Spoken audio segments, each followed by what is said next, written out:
Praise the lord, praise the lord, praise the lord, praise the lord.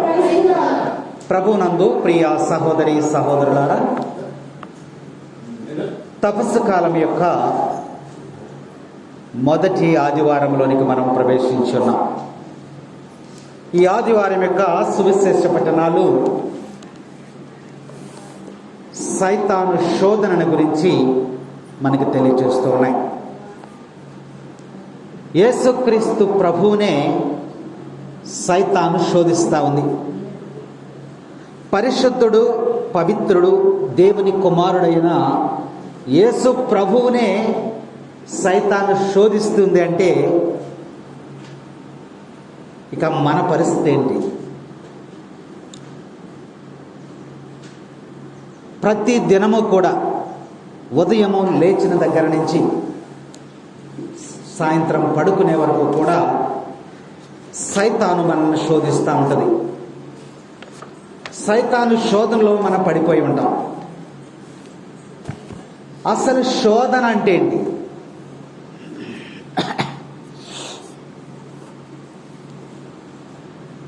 నాకు శోధనలు వస్తున్నాయండి, కొంచెం ప్రార్థన చేయండి అంటాం. అసలు శోధన అంటే ఏంటి? ఒక ప్రశ్న మనం వేసుకున్నట్టయితే, ఒక తప్పు పని చేయటానికి మనలో వచ్చినటువంటి ఒక ఆలోచన శోధన. ఒక మనిషిని తప్పు చేయటానికి ప్రేరేపించేదే శోధన. మనలో ఉన్నటువంటి పవిత్రతను లేదా పరిశుద్ధతను కోల్పోవటే శోధన. లేదా మనకొక విశ్వాసం ఉంటుంది, నా దేవుడు నన్ను స్వస్థపరుస్తాడనే ఒక విశ్వాసం ఉంటుంది. ఆ విశ్వాసాన్ని కోల్పోవటే శోధన. నేను ఎంతకాలం గుడికి వెళ్తున్నా, ప్రార్థనలు చేస్తున్నా, అన్నీ చేస్తున్నా, కానీ దేవుడు నాకు ఈ మేలు చేయలేదు అని నీ విశ్వాసాన్ని కోల్పోతున్నావు చూసావా, అదే నీకు శోధన. సైతాను వాడుకునేటువంటి ఆయుధము ఏంటిదంటే శోధన. సైతానే మనకి శోధనని కల్పిస్తూ ఉంది. కాబట్టి శోధన కలిగినప్పుడు నువ్వు ఎలా ఉంటావు? నీకు వచ్చినటువంటి శోధనని నువ్వు గుర్తించగలుగుతూ ఉన్నావా? ఎలా గుర్తించాలి? మరొక ప్రశ్న. ఎలా గుర్తించాలి? శోధన కలిగినప్పుడు మనస్సాక్షి బాధపడతా ఉంటుంది. నీకు తెలుసు, నేను తప్పు చేశానే, నేను అనవసరంగా ఈ మాటలు అన్నానే, నేను అనవసరంగా ఇంత పోట్లాడానే, కానీ అతనేం తప్పు చేయలేదు, కానీ నేనే ఎందుకు ఇలా ముందుకెళ్ళిపోయాను అని నువ్వు బయట పడపోయినప్పటికీ కూడా నీ మనస్సాక్షి ఏం చేస్తుంది? గద్దిస్తూ ఉంటుంది. అదే శోధన. శోధన వచ్చినప్పుడు నువ్వు అలా ఉండవు. తర్వాత శోధన వచ్చినప్పుడు నువ్వు దేవునికి దూరంగా ఉంటావు, దేవాలయానికి రాలేవు, ప్రార్థనకి దూరంగా ఉంటావు, ఆసక్తిని కోల్పోతావు. దేవాలయానికి వెళ్ళాలి, ప్రార్థనలోకి వెళ్ళాలి అనేటువంటి ఇంట్రెస్ట్ ఉండదు నీకు. ఇవాళ వెళ్ళకపోతే ఏమైందిలే, రేపు వెళదాంలే అనేటువంటి అవిశ్వాసం అనేది నీ లక్షణాలు. శోధన నీలో ఎప్పుడు ప్రవేశించిందో ఆ లక్షణాలు వచ్చేస్తాయి. దేవుని యొక్క ప్రేమకు నువ్వు దూరం అయిపోతావు. కాబట్టి శోధనలో పడటం అనేది మహావేదన, మనోవేదన మనకి గురవుతుంటుందని వాక్యం మనకి ఈరోజు హెచ్చరిక చేస్తాము. అయితే యేసుక్రీస్తును ప్రభువుని గురించి మనము కొన్ని వాక్యాలు ఈరోజు మనము ధ్యానించుకుందాం. యేసుక్రీస్తు ప్రభువు పరిశుద్ధుడయ్యుండి కూడా వాక్యంలో మనం చూస్తే, యేసు సైతానుచే శోధింపబడుటకై ఆత్మ వలన ఎడారిలోకి వెళ్ళిపోయాడు. ఎక్కడికి తీసుకెళ్ళిపోయింది? యేసు ప్రభునే నడిపించిందంటే నామమాత్రమైనటువంటి మనము, అపవిత్రులమైనటువంటి మనము, పాపమాలిన్యంతో ఉన్నటువంటి మనం ఎంత సైతానికి లోనైపోవటం, ఊరికే లోనైపోతాం. ఒక చేపను పట్టాలి, గాలం వేస్తాడు, దానికి ఏం పెడతాడు? ఎర్ర పెడతాడు. ఆ ఎర్ర అనేది శోధన. దాన్ని చూసి వచ్చి అందులో పడిపోద్ది. దాన్ని చూసి అందులో పడిపోద్ది. ఎలుకను పట్టుకోవాలి, బోను పెడతాడు, అందులో ఏం పెడతాడు, అది తినే పదార్థం అక్కడ పెడతాడు. దానికి ఆశపడి అదేం చేస్తుంది, వచ్చి అందులోగా ఆ పెట్టిన పదార్థమే శోధన. ఆ శోధనలోకి మనం వెంటనే ఆ ఎలుకెళ్ళి ఆ బోన్లు అది తినేసరికి వెంటనే అందులో పడిపోతుంది. మనకు కూడా అంతే. సైతాను నీ అవసరాలను గుర్తిస్తుంది, నీ పరిస్థితులను గుర్తిస్తుంది. నువ్వెక్కడ లొంగిపోతావా అని సైతాను నిన్ను వెంటాడుతూ ఉండి అదిగో ఆ పరిస్థితిలో అక్కడ నీకు శోధనని కల్పిస్తుంది, ప్రేరేపణ కలిగిస్తుంది. అక్కడ సైతానికి మనము లొంగిపోతాం. యేసుక్రీస్తు ప్రభువు ఎడారిలోకి వెళ్ళాడు. 40 దినములు రేయింబవళ్ళు ఉపవాసముతో గడిపాడు. ఉపవాసం ఉన్నాడు ఆయన. ఉపవాసం అన్నప్పుడు ఏం జరుగుద్ది, శరీరము బలహీనమైపోద్ది. 40 దినాలు అన్నాడు ఆహారం లేకుండా, ఒకరోజు 2 రోజులు కాదు, 40 దినములు ఉపవాసం ఉండి ఆయన ప్రార్థన చేశాడు. చేస్తూ ఉంటే సైతానికి ఇప్పుడు మంచి అవకాశం దొరికింది. ఏంటి, యేసు ప్రభువుని ఎలా నా వైపు తిప్పుకోవాలి, నిన్ను నన్ను కాదు, యేసు ప్రభువునే తిప్పుకోవాలనుకుంటుంది. ఎలా తిప్పుకోవాలి, ఇప్పుడు ఈయనకి ఏమి ఎర్రయ్యాలి. యేసు ప్రభువును చూసింది సైతాన్. చూసి సమయం కోసం వేచి చూస్తూ ఉంది. సమయం వచ్చినప్పుడు ఆ యొక్క శోధన, ఆ సైతాను వెంటనే మనలో ఎంటర్ అయిపోద్ది. అవకాశం కోసం చూస్తుంది, ఎప్పుడు దొరుకుద్దా అని చూస్తుంది. ఇప్పుడు యేసు ప్రభు దగ్గర కాసుకొని కూర్చొని ఉంది, ఎలా దూకాలి యేసు ప్రభులోకి అని ఆలోచన చేస్తే యేసు ప్రభువు ఒంటరిగా ఉన్నాడు. ఇదే సమయం అనుకుంది. తర్వాత యేసు ప్రభు 40 దినములు ఉపవాసం ఉన్నాడు కాబట్టి ఆకలితో ఉన్నాడు. సమయం చూడండి ఎలా కనిపెడుతుంది అది సైతాన్. యేసు ప్రభు ఇప్పుడు ఆకలితో ఉన్నాడు.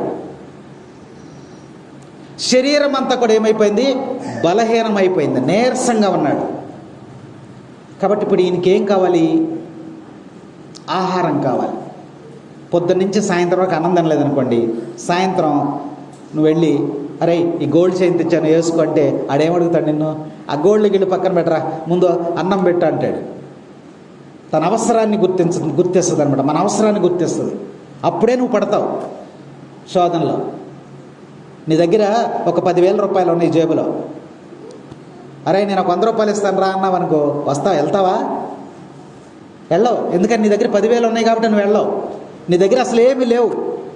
ఇప్పుడు వాడు 50 రూపాయలు ఇస్తానన్నా నువ్వు వెళ్ళిపోతావు, పడిపోతావు. ఎవరా బాబు అసలు ఏం లేవు ఇవని పడిపోతావు. ఆ సమయము కోసము, తగినటువంటి సమయం కోసము సైతాను వేచి ఉంటుంది. అదే శోధన. అప్పుడు మనం ఖచ్చితంగా పడిపోతాం శోధనలో. యేసు ప్రభుకి వేసింది గాలం ఇక్కడ. ఇప్పుడు ప్రభువు ఆకలితో ఉన్నాడు కాబట్టి ఈయనకి ఆహారం మీద శోధన పెడదామని చెప్పి ఆహారం మీద పెట్టింది. చూడండి అక్కడ, చదువమ్మ వాక్యం. 3వ వచనం సువిశేషములు. అంతటా సైతాను ఆయన వద్దకు వచ్చి, నీవు దేవుని కుమారుడమైనచో ఈ రాళ్లను రొట్టెలుగా మార్చు. ప్రభువును ప్రేరేపిస్తుంది. రాళ్లను రొట్టెలుగా మార్చుకయ్యా. నీవు 40 దినములు ఉపవాసం ఉన్నావు, నువ్వు ఆకలితో కడుపు కాల్చుకుంటున్నావు. ఈ యొక్క ఎడారిలో రాత్రి చలి పగలు వేడి తట్టుకోలేక నీ శరీరం అంతా ఏమైపోయిందో చూడు. ఎంత అందంగా ఉన్నావు నువ్వు, అలాంటి వాడివి 40 దిన ఉపవాసం నువ్వు చిక్కిపోయావు చూడు. ఇక్కడ నుంచి మీ ఊరు ఎలా వెళ్తావు? నడిచేటువంటి శక్తి నీకుందా? ఆ రాళ్ళని రొట్టెలుగా మార్చుకయ్యా. ఒకవేళ మార్చాడు అనుకోండి, ఎవరి మాట అన్నట్టు? లోబడిపోయినట్టే కదా. ప్రభు గమనించాడు. నీ యొక్క స్థితి, ఆ జుట్టు చూడు, ఆ ముఖం చూడు, స్నానం లేదేమి లేదు. 40 రోజులు నీ శరీరం అంతా మలినమైపోయింది. ఇక్కడ ఎడారిలో మట్టిలో ఉన్నావు నువ్వు. కాబట్టి మీ ఊరు వెళ్తున్నావు అనుకోండి, ఆ ఊరిలోకి వెళ్ళగానే అందరూ నిన్ను చూసి ఇదేంటి పిచ్చివాడు వచ్చాడు అని నిన్ను హేళన చేస్తారు, అవమానిస్తారు. ఎందుకయ్యా నీకు ఈ పరిస్థితి? ఎందుకయ్యా? ఎందుకు ఇంత స్థితిలోనికి నువ్వు దిగజారిపోతూ ఉన్నావు? ఒకవేళ నడుస్తూ నడుస్తూ వెళ్తూ ఉంటే దారిలో పడిపోతే నిన్ను ఎవరు పట్టించుకుంటారు? అందుకని ఈ రాళ్ళని రొట్టెలుగా మార్చుకయ్యా అని చెప్పి సైతాను ప్రభువుని శోధిస్తే ప్రభు ఏమన్నాడమ్మా? చదవమ్మ తర్వాత చదువు. మానవుడు కేవలము రొట్టె వలనే జీవింపడు, దేవుని నోటి నుండి వచ్చే ప్రతి మాట వలన ఆయన పలికినటువంటి మాట. కేవలం ఈ ఆహారంతోనే కాదు, ఈ శారీరకమైనటువంటి ఆహారంతో రొట్టెలతో కాదు. దేని వలనంట? దేవుని నోటి నుండి వచ్చేటువంటి ప్రతి మాట వలన. అందుకనే ఇక్కడ ఒక శతాధిపతిని మనం జ్ఞాపకం చేసుకుందాం. ఆయన ఏమన్నాడు? శతాధిపతి, అయ్యా నువ్వు నా ఇంటికి రానవసరం లేదు, నువ్వు ఇక్కడ ఉండి ఒక్క మాట పలికితే చాలు, నా సేవకునికి. ఆయన నోటి నుండి వచ్చేటువంటి మాట వలన మనకి స్వస్థత, ఆయన నోటి నుండి వచ్చేటువంటి మాట వలన మన జీవితంలో అనేకమైనటువంటి మార్పులు జరుగుతాయి. యేసు ప్రభు, సైతాను ఇద్దరు కూడా దేవుని యొక్క వాక్యాలతోనే మాట్లాడుతున్నారు. సైతాను కూడా దేవుని యొక్క వాక్యమే మాట్లాడుతుంది, బయట వాక్యాలు ఏం మాట్లాడదు. ఆ బైబిల్లో ఉన్నటువంటి పాత నిబంధన గ్రంథంలో ఉన్నటువంటి దేవుని యొక్క వాక్యాలనే మాట్లాడుతుంది సైతాను కూడా. చక్కని మాటలు చూడండి, అక్కడ బైబిల్ గ్రంథంలో ఉన్నాయి. అక్కడ మానవుడు కేవలం రొట్టె వలన జీవింపడు, కానీ దేవుని నుండి వచ్చి ప్రతి మాట వలన జీవించునని వ్రాయబడి ఉన్నదని యేసు ప్రత్యుత్తరము ఇచ్చెను. అయితే రెండవదిగా మనం చూస్తున్నట్లయితే పిమ్మట సైతాను ఆయనను పరిశుద్ధ నగరమైన దేవాలయ శిఖరముకి నిలిపింది. ఈ మాటకి ఆయన లొంగలేదు. ఆహారం ఎందుకయ్యా? దేవుడున్నాడు, దేవుని యొక్క మాట చేత నేను జీవిస్తానని ప్రభు చెప్పినప్పుడు సైతాను ఓడిపోయింది. ఓడిపోయిన తర్వాత రెండవ శోధన ఏం చేసిందో చూడమ్మా, చదువుది. నీవు దేవుని కుమారుడవైనచో క్రిందికి దూకుము, ఏలయనా. అట్లా గ్రంథములో రాయబడి ఉన్న దేవుని యొక్క వాక్యాన్నే సైతాన్ తీసుకుంటుంది. బయట మాటలు మాట్లాడతల్లా, బైబిల్లో మాటే తీసుకుంది సైతాన్ కూడా. ఏమందో చూడమ్మా, నిన్ను గూర్చి దేవుడు తన దూతలకు ఆజ్ఞ ఇచ్చును, నీ పాదమైనను రాతికి తగలకుండా నిన్ను వారు తమ చేతులతో ఎత్తి పట్టుకొందురు అని పలికెను. గ్రంథంలో ఉన్న వాక్యం. అయా నువ్వు పడిపోతా ఉంటే, కొండ మీద నుంచి నువ్వు పడిపోతే ఆయన దేవదూతలను పంపించి నీకు దెబ్బ తగలకుండా నిన్ను కాపాడతాడు దేవుడు. నువ్వు దేవుని కుమారుడు అంటున్నావు కదా అని చెప్పి సైతాను ప్రభువుని శోధించింది. అప్పుడు ప్రభు ఏమన్నాడమ్మా? ప్రభువైన నీ దేవుని శోధింపరాదు అని లేఖనము వ్రాయబడి ఉన్నది కదా అని పలికాను. ఎందుకు నువ్వు దేవుణ్ణి అలా శోధిస్తావు? ఇప్పుడు రైలు బండి వస్తుంది, రైలు వస్తుంది, దేవుడు నన్ను కాపాడతాడులే, దేవుడు నన్ను కాపాడతాడులే అని రైలుకు నువ్వు ఎదురెళ్తే ఏమవుద్ది? దేవుని నువ్వు శోధిస్తున్నావు. అదే ఇక శోధన. దేవుడు నన్ను కాపాడతాడని బైబిల్ వాక్యాన్ని నువ్వు వాడి నువ్వు నన్ను శోధిస్తూ ఉన్నావు. కనిపెట్టాడు యేసు ప్రభు, కనిపెట్టి ఏమంటున్నాడు ఆయన? చదవమ్మా, ఏమంటున్నాడు? ప్రభువైనటువంటి నీ దేవుణ్ణి నీవు శోధింపరాదు అని లేఖనంలో వ్రాయబడి ఉన్నది కదా అని ఎదురుదాడి చేశాడు యేసయ్య. శోధనలు బైబిల్ వాక్యాలే. ఈ తపస్సు కాలంలో ఒక ఆయన చక్కగా మటన్ కర్రీ వేసుకుని క్యారేజీ భోంచేస్తున్నాడు. పక్కనే తన స్నేహితుడు అన్నాడు. ఇతని స్నేహితులో ఒక ఆలోచన వచ్చింది. వాడు బిర్యానీ చక్కగా తింటున్నాడు, వీడికి కూడా తినాలనిపించింది. అరే కొద్దిగా బిర్యానీ పెట్టు అంటే పెట్టేవాడేమో, కానీ ఈయన బైబిల్ వాక్యాన్ని వాడాడు. ఏమన్నాడంటే, మిత్రమా నిన్ను వలె నీ పొరుగు వారిని ప్రేమించుము అన్నాడు. అంటే అర్థం ఏంటి? నిన్ను వలె నీ పొరుగు వారిని ప్రేమించుము అన్నాడు. అంటే నువ్వు తినేది నాకు పెట్టు అని. వాడేమన్నాడు తెలుసా? నీ పొరుగు వారిని దేనిని నువ్వు ఆశించకూడదు అన్నాడు. నీ పొరుగువారి దానిని దేనిని నువ్వు ఆశించకూడదు అన్నాడు. ఇద్దరు కూడా ఏం వాడారు? బైబిల్ వాక్యమే వాడారు ఇద్దరు కూడా. కానీ వారి మనసులో ఏముంది? వీడికేమో తినాలని ఉంది, ఆడికేమో పెట్టకూడదని ఉంది.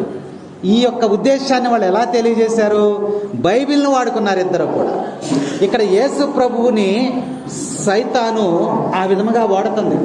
అయ్యా నువ్వు దేవుని కుమారుడువు కదా, నువ్వు దేవుని కుమారుడువు కదా, ఈ రాళ్లను రొట్టెలుగా మార్చుకో. ప్రభువు వాడాడు, సైతాను వాడింది. చూసారా? కాబట్టి సైతాను మనల్ని ఏ విధముగా శోధిస్తుంది అనేది మనము ఎప్పుడు కూడా గమనిస్తూ ఉండాలనేది లేఖనం ఈరోజు ప్రభువులో శోధన ద్వారా మనకి తెలియచేయబడుతూ ఉంది. మూడవదిగా చూసినట్లయితే తిరిగి సైతాను రెండవ శోధనకు కూడా యేసు ప్రభువు లొంగల. అందుకని ఇంకొక శోధన పెట్టింది. ఏంటది? యేసును మిక్కిలి ఎత్తైన పర్వత శిఖరమును చేర్చి భువి అందలి రాజ్యములన్నిటినీ వాటి వైభవమును చూపి నీవు సాష్టాంగపడి నన్ను ఆరాధించిన ఎడల నీకు సమస్తమును ఇచ్చేది. యేసుప్రభుని ఎక్కడ తీసుకెళ్ళింది? గుణదల కొండ మీదకి తీసుకెళ్ళిపోయింది. గుణదల కొండ మీదకి తీసుకెళ్ళిపోతే ఏం కనపడుద్ది? ఆ విజయవాడ సిటీ మొత్తం కనపడుతుంది. అప్పుడు చూపించింది, యేసయ్యా నువ్వు నన్ను ఒక్కసారి సాష్టాంగపడి నువ్వు ఆరాధిస్తే ఈ కంటికి కనపడే నగరం అంతా కూడా నీకు రాసేస్తా, ఈ ఆస్తి మొత్తం నీకే రాసేస్తా, ఒక్కసారి సాష్టాంగపడి నమస్కారం చేయమని అడిగింది. ప్రభు గమనించాడు. గమనించి ప్రభు ఏమన్నాడు? సైతాను పొమ్ము, ప్రభువైన నీ దేవుని ఆరాధింపుము, ఆయనను మాత్రమే నీవు సేవింపుము అని వ్రాయబడి ఉన్నదని ప్రభు వాక్కులో మనకు తెలియజేస్తున్నాడు. అంటే సైతాను శోధన ఎలా ఉంటుందంటే ముందు మనకి చాలా గొప్పగాను వైభవముగాను సంతోషాన్ని ఆనందాన్ని కలిగిస్తుంది. అందులో ప్రమాదము దాగి ఉంటుంది. అందులో ఏముంటుంది? ప్రమాదం దాగి ఉంటుంది. అది గమనించి మనము ప్రభువుని ఆరాధించడానికి ప్రయత్నం చేయాలి. సైతాను ముందు నిన్నేం చేస్తుందంటే హెచ్చిస్తుంది. హెచ్చించిన కొలది తర్వాత ఏం చేస్తుంది? కిందకి పడేసేస్తుంది. అందుకనే అడ్డదారిలో కలగజేసినటువంటి ప్రతి హెచ్చింపు కూడా మనము అంగీకరించకూడదు. అది కేవలము తాత్కాలికమైనటువంటిదే. అది సైతాను శోధన ద్వారా మనకి సైతాను శోధన మన జీవితంలో ప్రవేశించింది అని మనము గమనించాలని ఇక్కడ వాక్యం మనకి తెలియజేస్తూ ఉంది. ఎందుకనంటే ఉదయం లేచిన దగ్గర నుంచి సాయంత్రం వరకు కూడా మనము శోధనలకు గురవుతూ ఉంటాం. అనేకమైనటువంటి శోధనలు మనల్ని వెంబడిస్తూ ఉంటాయి. స్వయముగా యేసు ప్రభువునే ఈ సైతాను మరి శోధిస్తుందని వాక్యంలో మనకి హెచ్చరిక చేయబడుతూ ఉంది. లోకాధికారి సైతానుకు ఉన్నటువంటి మరొక పేరేంటి? లోకాధికారి అని బైబిల్ గ్రంథంలో 3 సార్లు రాయబడింది. లోకాన్ని వాడు పరిపాలిస్తూ ఉన్నాడు. శారీరకమైనటువంటి హెచ్చింపులు మనలో కలగజేస్తూ ఉంది. దాని వలన మనము అధఃపాతాళానికి తొక్కబడుతున్నామని వాక్యం మన హెచ్చరిక చేస్తూ ఉంది. ఈరోజు మొదటి పఠనం మనము చూసినట్లయితే దేవుడు అవ్వ ఆదామును సృష్టించాడు, చక్కగా తోటలో పెట్టాడు. ఎంతో సంతోషముగా ఆనందముగా బ్రతుకుతూ ఉన్నారు వాళ్ళు.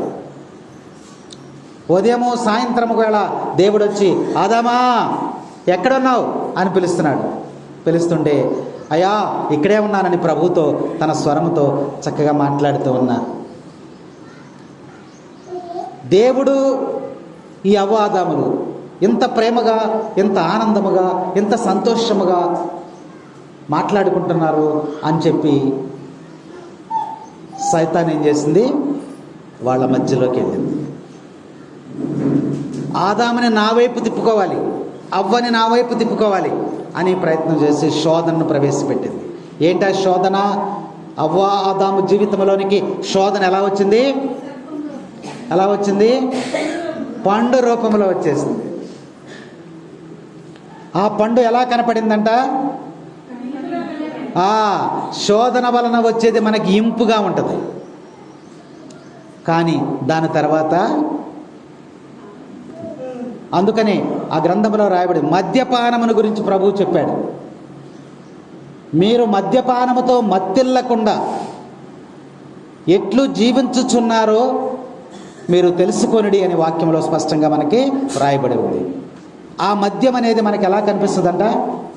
కంటికి ఇంపుగా ఎర్రగా కనిపిస్తుందంట. అది గొంతులో పోసినప్పుడు అది మెల్లగా లోపలికి దిగిపోతుందంట. కానీ తరువాత అది పామై విషపు కాటు, తర్వాత అది విషపు కాటును వేస్తుందంట. తాగినప్పుడు మాత్రం అది మధురముగాను మనకి కంటి ఇంపుగాను కనపడుతుందంట. కానీ తర్వాత ఏం జరుగుతుంది? అది విషమై నీ శరీరాన్ని, నీ జీవితాన్ని పాడు చేస్తుంది. అవ్వాదాములకు కూడా శోధనలో వేయాలి. ఆదాము దగ్గరికి వెళ్ళింది, ఆలోచన చేసింది, లొంగుతాడా లొంగడా చూసింది. ఆదాము యొక్క ప్రవర్తన కానీ, ఆదాము యొక్క మరి దేవునితో మాట్లాడే విధానం కానీ ఇవన్నీ వినుంటుంది. ఈ ఆదాము లొంగేటట్టు లేడు అని చెప్పి మళ్ళీ ఎక్కడికి వెళ్ళింది? అవ్వ దగ్గరికి వెళ్ళిపోయింది. అంటే స్త్రీ శోధనకి త్వరగా లొంగిపోద్దని చెప్పి సైతాను గమనించింది. వెంటనే స్త్రీ దగ్గరికి వెళ్ళిపోయిన తర్వాత చెప్పింది, అమ్మా మీరు ఈ పండ్లన్నీ తింటున్నారు కదా, ఇది కాకుండా ఈ పండు తినండి అని చెప్పేసరికి ఆ పండు తింటే ఏమవుద్ది అని అడిగింది. అడిగితే ఏం చెప్పింది? దేవునికి ఉన్నటువంటి తెలివితేటలు మీకు వచ్చేస్తాయి అని చెప్పినప్పుడు వెంటనే లోబడిపోయింది. కాబట్టి సైతాను యొక్క శోధనకి ఎక్కువగా స్త్రీలు లోబడిపోతారు అనేటువంటి ఉద్దేశాన్ని ఇక్కడ ఆది కాండములో ఈ వాక్యం ద్వారా మనము గమనిస్తూ ఉన్నాం. ఎందుకని లోబడిపోతారు? ఎందుకనే సైతాన్ అక్కడికి వస్తుంది? స్త్రీల దగ్గరికి ఎందుకు వచ్చింది అని గమనిస్తే స్త్రీలు ఎక్కువగా ప్రార్థనలో ఉంటారు. స్త్రీలు ఎక్కువగా దేవునికి దగ్గరగా ఉంటారు. యేసు ప్రభువుని వెంబడించినటువంటి సిలువ శ్రమల వరకు, మరణము వరకు వెంబడించినటువంటి వారు స్త్రీలు ఎక్కువగా ఉన్నారు. ప్రభువుని ఆరాధించడానికి, ప్రార్థనలో పాల్గొనడానికి, దివ్య పూజలో పాల్గొనడానికి, దైవ కార్యాల్లో పాల్గొనడానికి ఎక్కువ మంది ఎవరు వస్తున్నారు? స్త్రీలే వెంబడిస్తున్నారు, ఆనాటి నుండి ఈనాటి వరకు. అందుకనే ప్రభువును వెంబడించేది స్త్రీలు కాబట్టి శోధనను వారికి పెడదాం అని స్త్రీలకి సైతాను శోధన పెట్టింది. అందుకని యేసు ప్రభు కూడా ఆ యొక్క శిలువ మరణంలో, శిలువ మార్గంలో చెప్తాడు, అమ్మలారా నా కోసం ఎడవకండి, మీకోసం, మీ బిడ్డల కోసం. అయ్యలారా అని అన్నాడా? ఎందుకు అనలేదు? అయ్యవారు అక్కడ కనపడలేదు యేసు ప్రభుకి, అమ్మవారులే ఎక్కువ కనపడ్డారు. అందుకనే అమ్మ నా కోసం ఏడవకండి, మీకోసము, మీ బిడ్డల కోసం ఏడవండి అని చెప్పి ప్రభు అక్కడ సెలవిచ్చాడు. కాబట్టి ప్రభు దగ్గరికి మనం ఎప్పుడైతే బయలుదేరుతున్నామో మధ్యలో ఎవడొస్తాడు? శోధన అనేది వచ్చేస్తుంది. ఇప్పుడు దీక్ష తీసుకున్నటువంటి ఈ 15 మంది కూడా నేను ప్రభువును వెంబడించాలి, ప్రభువుతో సహవాసం చేయాలి అని ఒక నిర్ణయానికి వచ్చారు. వచ్చి ఈ 40 రోజులు కూడా నేను దేవునికి దగ్గరగా చేరాలని అనుకున్నారు. వీళ్ళు ఎప్పుడైతే దేవుని దగ్గరగా చేరాలని అనుకుంటున్నారో వాళ్ళ చుట్టే ఇప్పుడు సైతాన్ ఉంటుంది. ఎందుకనంటే మనం ఎలాగో సైతాన్లో ఉన్నాం, దాని మాట వింటాం, వాళ్ళు వినరు. ఎందుకని? వస్త్రాలు వేశారు, జపమాలు వేశారు, ప్రత్యేకముగా వాళ్ళు దేవుణ్ణి ఆరాధించాలని నిర్ణయం తీసుకున్నారు. కాబట్టి వీళ్ళని ఏ విధముగా సైడ్ ట్రాక్ పట్టించాలని సైతాను పన్నాగాలు పన్నుతా ఉంటుంది, శోధనలు ఇస్తుంది వాళ్ళకి. అందుకని యేసు ప్రభుని జ్ఞాపకం చేసుకొని, యేసు ప్రభువుని ఆదర్శంగా తీసుకొని ఏం చేయాలి? ప్రభువు ఎదిరించినట్లుగా ఈ రాళ్లను రొట్టెలుగా మార్చుకో, కుదరదు. దేవుని యొక్క మాట వల్ల నేను జీవిస్తానన్నాడు. అలాగే దేవుని వాక్యము ద్వారా, దేవుని యొక్క ఆరాధన ద్వారా, దేవుణ్ణి స్తుతించడం ద్వారా మరి నువ్వు ధరించినటువంటి జపమాల ద్వారా, పవిత్ర గ్రంథ పఠనం చేయటం ద్వారా నువ్వు ఈ 40 దినాలు కూడా సైతానుని శోధించేటువంటి శక్తి యేసు ప్రభు పొందినట్లుగా నీవు కూడా పొందగలవని వాక్యం మనకి ఈరోజు హెచ్చరిక చేస్తూ ఉంది. కాబట్టి 3 శోధనల్లో కూడా యేసుక్రీస్తు ప్రభు విజయాన్ని సాధించినట్లు వాక్యం మనకి తెలియజేస్తా ఉంది. ఆ విధముగా యేసు